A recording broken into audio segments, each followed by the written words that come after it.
Round 5 of the Formula 1 World Championship takes place in Barcelona.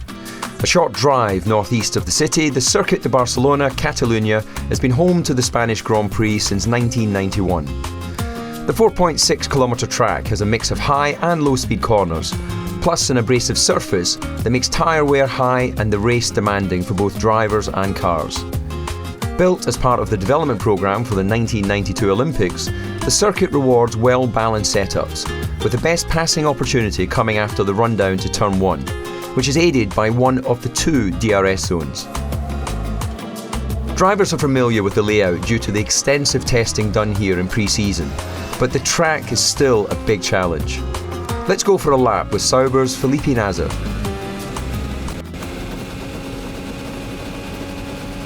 The drop down into Turn 1, you can see the elevation change, a huge amount of speed at 200 miles an hour on the entry phase. Turn 2 is just a positioner to make sure you get the best line possible for this high speed Turn 3. Badge of honour for the drivers as we can get close to being flat through that turn.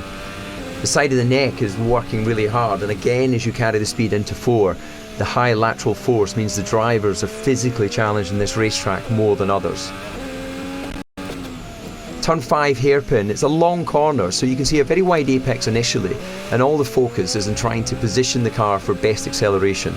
As a driver, you're always looking to try and understand little reference points on the racetrack to give you cues for when to brake and when to turn in.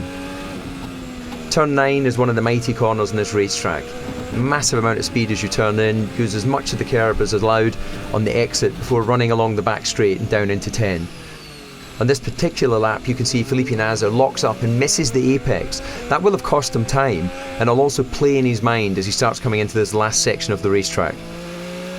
It's actually a little bit annoying in this section because the car, you're running at low speed, and that means you don't have a lot of downforce.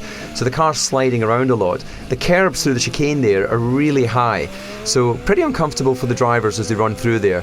It then starts to build speed through the last turn again, and as you finish the lap, as a whole, Barcelona is a great track.